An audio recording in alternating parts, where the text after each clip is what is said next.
Selamat sore semua. Sore Ibu. Baik, terima kasih karena kalian semua sudah mau meluangkan waktu untuk hadir di tempat ini untuk kita melakukan konseling. Jadi sebelum kita memulai kegiatan kita, saya meminta salah satu dari kalian untuk memimpin kita dalam doa. Berdoa mulai. Berdoa selesai. Baik, terima kasih untuk teman yang sudah memimpin kita dalam doa. Sebelum kita memasuki konseling kita, saya ingin bertanya dulu, apakah kalian semua sudah pernah mengikuti konseling kelompok? Belum. Oke, baik. Karena kalian belum pernah mengikuti konseling kelompok sebelumnya, di sini Ibu ingin menjelaskan dulu.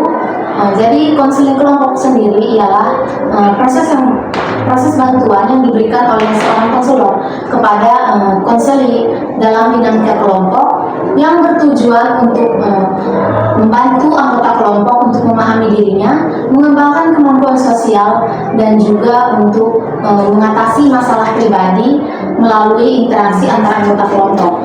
Nah, dalam konseling kelompok sendiri ada beberapa asas yang harus kita patuhi secara bersama. Yang pertama itu ialah kerahasiaan. Nah, kerahasiaan ini artinya bahwa segala sesuatu baik yang disampaikan oleh saya maupun oleh teman-teman sekalian itu tidak akan diketahui oleh pihak lain. Jadi hanya kita saja, hanya kalian anggota kelompok, hanya itu saja. Yang kedua itu ialah kesukarelaan.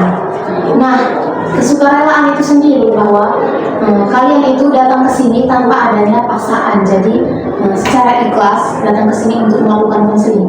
Nah, terkait dengan keikhlasan ini, apakah kalian semua datang ke sini dipaksa atau tidak? Tidak. Oke, baik. Lalu yang ketiga itu ialah keterbukaan. Nah, teman-teman di sini, Ibu meminta kalian untuk menyampaikan segala sesuatu yang terjadi di dalam hidup kalian itu secara jujur dan sesuai dengan kondisi nyata ya. Jadi tidak boleh ada kepura-puraan ataupun malu-malu atau rasa takut, karena di sini itu tidak ada yang menilai atau menjudge kalian.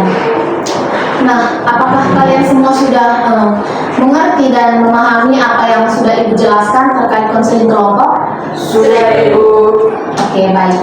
Nah, sebelum kita masuk ke sesi selanjutnya, Ibu ingin mempersilahkan kalian semua untuk memperkenalkan diri kalian masing-masing disertai dengan harapan saat kalian mengikuti konseling ini. Baik. Halo semuanya, perkenalkan saya Linda.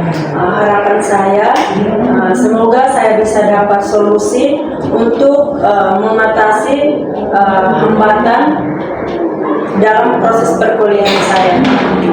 Perkenalkan, nama saya Indah. Semoga dengan kegiatan ini saya lebih tenang dan dapat mengurangi ketakutan-ketakutan saya. Perkenalkan, nama saya Jordi. Saya ingin memperbaiki kebiasaan buruk saya. Nama saya Mario. Harapan saya agar saya bisa dapat hidup yang teratur. Nama saya Medin. Harapan saya ingin memahami cara belajar yang lebih sehat. Saya Carmen. Semoga dari proses konseling ini saya bisa lebih memahami diri lewat sesi ini. Oke, baik. Terima kasih untuk teman-teman yang telah memperkenalkan diri. Di sini Ibu ingin memperkenalkan diri sendiri, yaitu panggil saja Ibu Tresia. Jadi kalau kalian ada sesuatu bisa kontak ke Ibu ya kalau ada masalah. Selanjutnya, sebelum kita beralih ke sesi selanjutnya, Ibu ingin memastikan lagi dulu, apakah kalian sudah siap untuk kita beralih ke sesi selanjutnya? Siap Ibu. Oke, baik. Jadi pada pertemuan kita kali ini kita akan membahas masalah-masalah yang menurut kalian itu cukup mengganggu aktivitas kehidupan kalian sehari-hari. Nah, jadi di sini Ibu itu belum mengetahui kalian mengalami masalah apa saja. Jadi Ibu minta kalian untuk secara satu persatu menyampaikan masalah-masalah kalian. Baik Ibu, di sini saya merasa malas belajar, terus saya sering menunda-nunda tugas, dan saya merasa sulit untuk memulai dari mana lebih dulu yang saya kerjakan.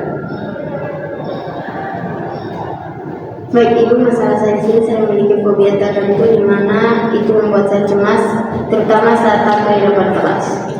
Baik, masalah saya di sini karena saya kecanduan merokok. Saya sudah mencoba mengurangi, tetapi sangat sulit. Sama seperti Jordi, saya juga kecanduan merokok. Apalagi saat stres, tidak bisa berhenti merokok. Sebenarnya saya punya masalah, saya mendapatkan peringatan dari sekolah bahwa saya akan diskors dikarenakan saya mencontek pada saat ujian, dan jikalau saya menyontek lagi maka saya akan langsung diskors. Saya juga punya trauma dan fobia, di mana fobia tersebut muncul dan mengganggu proses perkuliahan saya. Oke, baik. Terima kasih untuk teman-teman yang sudah berani mengungkapkan dan menyampaikan masalah-masalah teman-teman. Jadi di sini kita akan memilih terlebih dahulu masalah mana yang akan kita bahas secara bersama-sama. Nah, di sini apakah ada usulan? Baik, menurut saya masalah ini cukup penting karena dia mau diskors karena adanya masalah karena dia menyuntik. Oke, baik. Bagaimana teman-teman yang lain? Apakah sepakat dengan, apakah setuju dengan pendapatnya Jordi? Setuju. Oke, baik. Jadi di sini kita akan membahas masalah milik ya. Bagaimana teman-teman? Apakah semua sepakat? Sepakat Ibu. Oke, baik. Sebelum itu kita sudah sepakat bahwa kita akan membahas secara bersama-sama masalahnya Melin. Nah, di sini saya meminta Melin untuk menceritakan secara mendetail permasalahan yang dialami oleh Melin terkait dengan perilaku mengonteknya. Kira-kira kapan dimulainya perilaku mengontek ini, lalu seberapa sering perilaku mengontek ini dilakukan oleh Melin, dan juga bagaimana perasaan Melin sebelum dan setelah melakukan perilaku mengontek. Jadi baik Ibu, sebenarnya ini itu berawal pada semester lalu, di mana di situ saya selalu mendapatkan tugas yang sangat banyak, dan di situ saya merasa sangat capek untuk mengerjakan tugas itu karena menurut saya pekerjaan tugas saya itu terlalu banyak dan itu menjadi beban bagi saya. Dan juga di situ Ibu, saya merasa bahwa diri saya itu tidak mempunyai kemampuan untuk mengerjakan tugas itu. Saya merasa bahwa diri saya tidak mampu untuk mengerjakan itu, sehingga saya merasa tugas-tugas itu sangat susah bagi saya Ibu. Dan akhirnya saya memutuskan untuk mencoba-coba menggunakan ChatGPT untuk membantu saya mengerjakan semua tugas-tugas itu Ibu. Nah, awalnya Ibu, saya menggunakan ChatGPT mungkin mengerjakan sebagian saja, sedikit saja tugas-tugas yang mungkin menurut saya sangat susah, sehingga saya menggunakan ChatGPT. Tetapi Ibu, lama-kelamaan saya menjadi kecanduan menggunakan ChatGPT, sehingga semua tugas-tugas saya menggunakan ChatGPT untuk mengerjakannya. Jadi saya tidak lagi berpikir untuk mengerjakan tugas. Nah, pada suatu saat Ibu, di saat ujian, karena mungkin saya sudah sangat kecanduan untuk menggunakan ChatGPT, akhirnya pada saat ujian saya menyontek di ChatGPT, dan pada saat itu pun saya ketahuan oleh guru karena menyontek. Dan setelah itu pun saya langsung mendapatkan surat peringatan bahwa saya akan diskorsing oleh sekolah kalau saya menyontek lagi. Dan setelah itu pun, dan setelah mendapatkan kejadian itu, saya mulai merasa bersalah. Ternyata saya menggunakan ChatGPT itu tidak sesuai dengan situasi, bahwa saya kecanduan, sehingga saya menggunakan ChatGPT pun tidak secara bijak. Saya menggunakan ChatGPT itu bahkan sampai dengan saat ujian pun saya menyontek itu. Jadi di sini saya merasa bersalah atas perilaku saya menyontek dan terlalu mengandalkan ChatGPT untuk mengerjakan tugas sekolah saya. Oke, baik. Terima kasih Melin yang sudah sangat terbuka dalam menyampaikan masalahnya. Nah, di sini masalahnya Melin itu terkait dengan perilaku, jadi sesuai dengan pendekatan behavior, yaitu pendekatan perilaku. Nah, di sini kita masuk pada analisis masalah yang dialami Melin. Nah, dalam pendekatan behavior sendiri, itu kita akan menggunakan suatu model yang namanya model ABC. Nah, model ABC itu sendiri artinya bahwa ada antecedent, yaitu pemicu dari perilakunya Melin, baik itu internal maupun eksternal. Lalu yang kedua itu ada juga behavior, yaitu perilaku yang dipicu, yaitu perilaku nyontek dari Melin. Lalu yang ketiga itu ada konsekuensi. Nah, konsekuensi ini di sini berarti bahwa konsekuensi dari perilaku yang dilakukan oleh Melin, yaitu konsekuensi dari perilaku nyonteknya Melin. Nah, di sini kita akan melihat lebih rinci model ABC ini. Oke, jadi menurut Melin, apa saja pemicu internal dan eksternal yang membuat Melin secara langsung membuka ChatGPT atau melakukan perilaku menyontek itu? Kalau menurut saya Bu, pemicu internal itu karena saya merasa bahwa saya itu tidak mampu untuk mengerjakan tugas-tugas. Karena menurut saya tugas-tugas itu terlalu berat, sehingga saya tidak mampu untuk mengerjakan itu. Dan kalau misalnya pemicu eksternalnya itu Ibu, karena terkadang saya melihat teman-teman kalau misalnya dikasih tugas oleh guru, mereka langsung mengatakan bahwa ini sulit sekali, ini tugas kita tidak bisa kerja. Nah, itu langsung membuat saya juga berpikir bahwa saya langsung tidak mampu untuk mengerjakan tugas ini, dan itu membuat saya langsung stres Ibu, karena melihat tugas yang begitu banyak. Oke, baik. Jadi perilakunya itu ialah membuka ChatGPT, mencari jawaban, lalu copy paste atau menyalin jawaban dari ChatGPT, itu? Ya, persis begitu. Oke, baik. Jadi sekarang konsekuensinya. Nah, apa yang Melin dapatkan secara langsung setelah melakukan perilaku mencontek itu? Menurut saya, kalau saya mencontek itu Ibu, saya merasa lebih lega. Karena yang tadinya saya harus capek-capek untuk mengerjakan tugas, tetapi dengan adanya ChatGPT, saya bisa dengan cepat menyelesaikan pekerjaan saya, tugas-tugas saya, sehingga saya punya waktu luang untuk beristirahat ataupun bermain bersama teman-teman. Begitu Ibu. Nah, Melin, itu disebut penguatan positif dan penguatan negatif. Jadi penguatan positifnya itu ialah kamu merasa lega, sedangkan penguatan negatifnya itu ialah kamu menghindari stres dan merasa bahwa tugas itu sulit dan berat.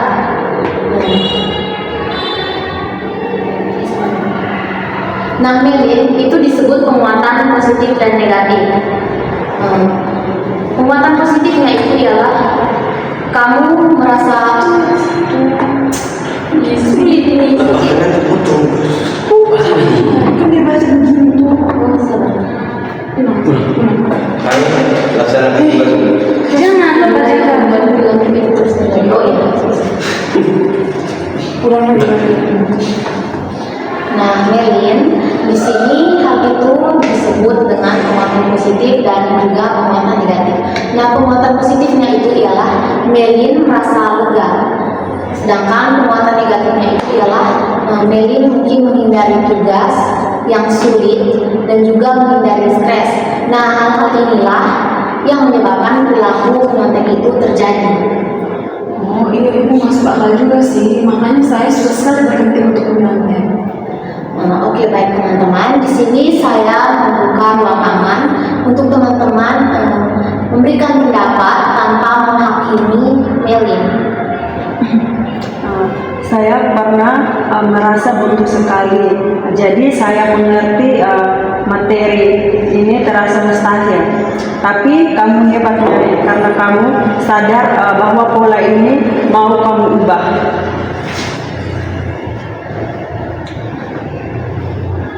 Kamu punya strategi stres yang cukup kuat, dimana mungkin kamu perlu strategi untuk mengelola stres kamu. Tetapi saya juga cukup kagum dimana kamu berani jujur kepada kami semua tentang masalah kamu. Polanya mirip kecanduan juga, di mana ingin mencari rasa lega lebih cepat, sama seperti saya yang merokok. Saya mengerti rasa ketergantungan. Menurut saya kamu bisa, hanya kamu mencari jalan yang tepat saja. Yang penting kamu sadar bahwa ini bisa diubah dan kamu gak sendiri. Terima kasih teman-teman. Saya merasa lega setelah mendengar teman-teman yang pada saya, dan di sini saya merasa bahwa permasalahan saya itu tidak saya sendiri saja. Saya bisa menghadapi karena menurut saya tidak sendiri. Oke, baik Melin. Nah, di dalam teori behaviorisme itu, perilaku itu tidak bisa kita hapus secara sepenuhnya, tapi kita bisa menggantinya dengan perilaku baru yang lebih sehat dan lebih positif. Nah, di sini berdasarkan yang Melin ceritakan sebelumnya, menurut Melin itu perilaku mana yang harus Melin ganti terlebih dahulu? Menurut saya mencoba untuk mengurangi refleks langsung dan membaca GPT. Mungkin saya bisa mengerjakan tugas atau tugas juga biar bagi saya biasa. Tugasnya apa bisa? Jadi bagi Ibu, mungkin di sini saya ingin mencoba untuk mengurangi refleks langsung membuka ChatGPT. Saya akan mulai mengerjakan tugas sendiri dulu. Oke, baik Melin. Di sini kita coba untuk membuat langkah-langkah kecil ya. Jadi di dalam untuk mengganti perilaku Melin ini, mungkin pada hari pertama dan sampai hari ketiga itu, mungkin Melin bisa mencoba untuk mengerjakan tugas sendiri tanpa bantuan AI atau artificial intelligence selama mungkin bisa 10 menit atau 15 menit.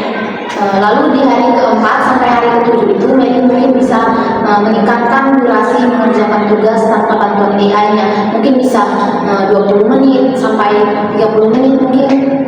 Lalu di minggu berikutnya itu Melin bisa mencoba meringkas materi pembelajaran mungkin tanpa melihat AI. Bagaimana Melin? Menurut Melin, apakah langkah ini cukup realistis? Baik Ibu, mungkin saya akan mencoba terlebih dahulu. Kalau menurut saya, kalau misalnya 1 jam, mungkin saya agak susah. Tapi kalau saya mulai dari 10 menit, mungkin pasti bisa. Nah, Melin, di sini kamu mungkin bisa mencatat beberapa hal. Yang pertama itu, berapa lama kamu berdiri? Kapan kamu ingin bekerja? Oh, berapa lama kamu ingin membuat? Oh, sudah.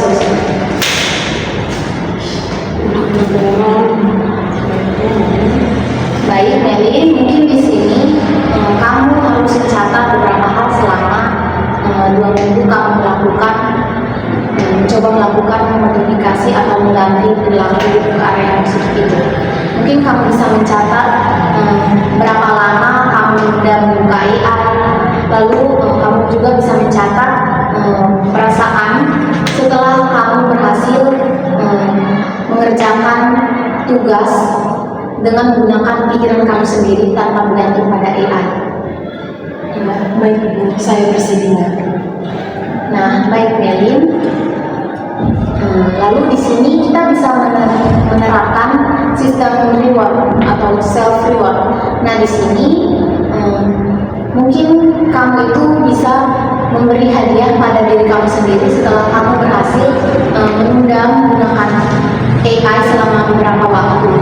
Mungkin di sini kamu langsung memberikan reward kepada dirimu sendiri dengan cara menonton video lucu selama 10 menit atau jalan-jalan sebentar bersama teman-teman, atau bisa juga membeli sesuatu yang bagus sesuai dengan keinginan kamu. Nah, self reward ini penting diberikan secara langsung agar otak itu bisa menghubungkan antara usaha dan juga rasa senang yang diperoleh oleh otak. Baik Ibu, mungkin selama ini saya lebih fokus pada rasa lega setelah saya mencontek. Tetapi dengan hal-hal yang diberikan ini, dengan reward mungkin saya akan lakukan, mungkin saya bisa mendapatkan alternatif lain yang menurut saya bisa membuat saya lebih tenang dan lebih merasa nyaman.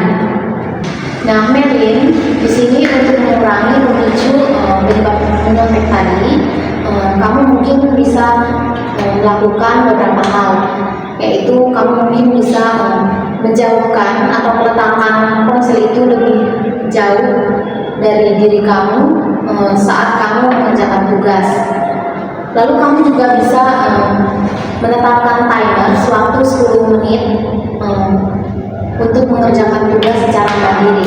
Lalu kamu juga bisa menutup tab ChatGPT atau AI itu saat kamu akan mengerjakan tugas. Lalu kamu juga bisa menonaktifkan notifikasi sehingga kamu itu bisa konsentrasi dengan kegiatan mengerjakan tugas atau belajar kamu. Baik Ibu, selama ini mungkin pada saat mengerjakan tugas saya selalu menaruh HP di sebelah saya, sehingga refleksnya saya sering refleksnya langsung saya itu membuka ChatGPT. Oke, baik Melin.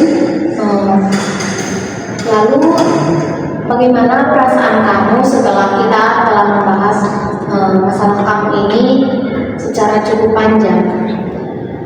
Baik Ibu, mungkin sejujurnya saya merasa sedikit lega Ibu, karena saya merasa bahwa bukan saya yang tidak mampu untuk mengerjakan tugas-tugas tersebut, tetapi memang saya yang salah arah. Saya membuka ChatGPT itu, saya menggunakan ChatGPT itu bukan sebagai alat bantu, tetapi saya menggunakannya sebagai jalan cepat atau jalan pintas. Dan juga di sini ternyata karena kepanikan saya itu yang mendorong saya untuk menyontek.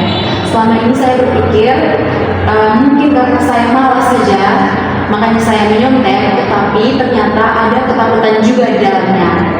Nah, dengan langkah yang diberikan tadi kepada saya merasa di sini bahwa saya punya kontrol diri dan saya tahu dengan ini saya harus memulai dari mana.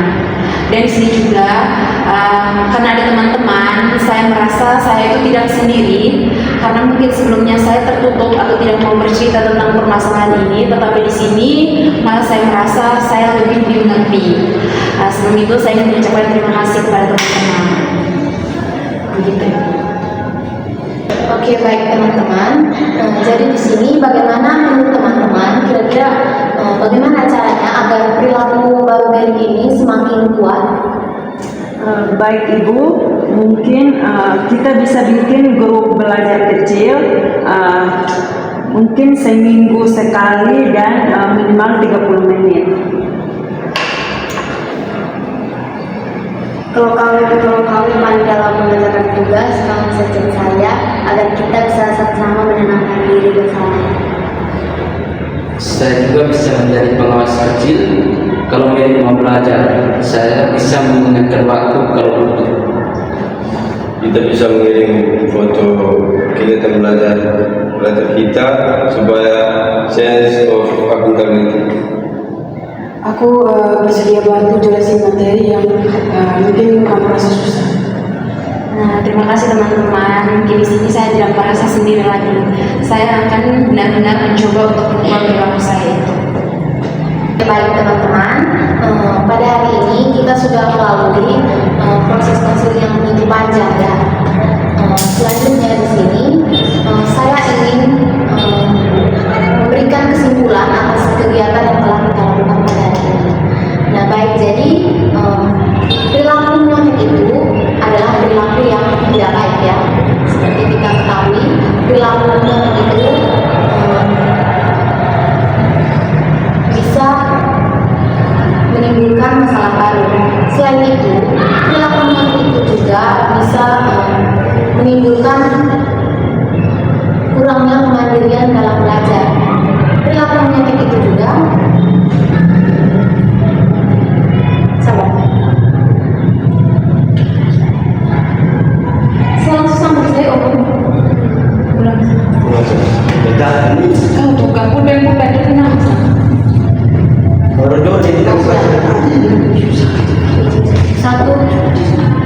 Satu.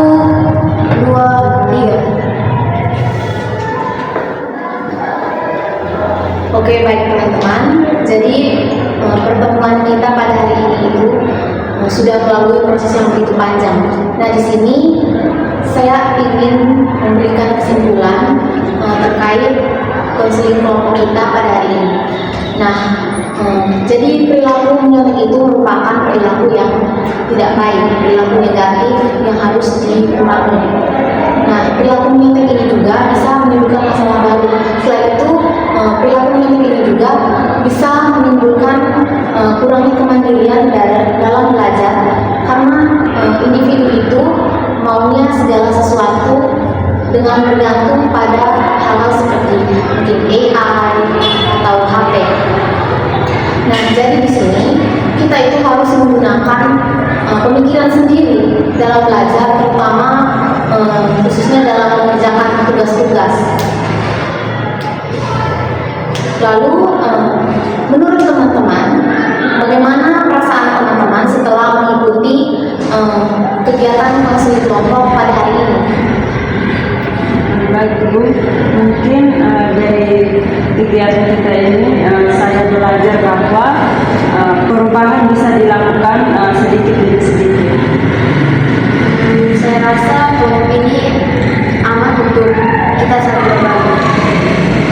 Saya semakin sadar kalau perilaku itu selalu ada pemicu dan konsekuensinya. Dan kegiatan ini saya ingin mengubah perilaku buruk saya. Menurut saya, setelah saya menceritakan masalah saya merasa di sini, saya sangat didukung dan saya ingin berhenti dari benar. Dari kegiatan ini saya belajar bahwa melihat masalah itu harus secara lebih objektif. Oke, baik teman-teman. Terima kasih karena teman-teman sudah dengan setia mengikuti proses konseling kelompok kita pada hari ini. Sebelum itu, kita alangkah baiknya kita menyepakati dulu untuk sesi selanjutnya. Teman-teman sepakat mau waktunya kapan, dan juga kita akan membahas masalahnya siapa. Mungkin ada yang punya pendapat? Saya rasa bisa minggu depan membahas tentang permasalahan Jordi dengan Mario, karena permasalahan mereka tentang kecanduan merokok dan kecanduan merokok. Oke, baik. Terima kasih Carmen yang sudah menyampaikan pendapatnya. Jadi bagaimana teman-teman? Apakah kalian sepakat dengan pendapatnya Carmen? Sepakat. Oke, baik. Sekali lagi Ibu menyampaikan terima kasih banyak untuk kalian semua yang telah setia mengikuti proses konseling kelompok dan dengan terbuka menyampaikan masalah-masalah kalian pada hari ini. Sebelum kita menutup sesi konseling kelompok kita pada hari ini, alangkah baiknya kita mengakhiri dengan doa. Saya meminta salah satu dari kalian untuk memimpin kita dalam doa.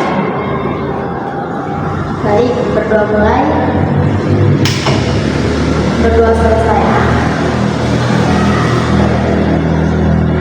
Baik teman-teman, kalian bisa meninggalkan ruangan konseling ini. Sekali lagi terima kasih, selamat sore. Terima kasih.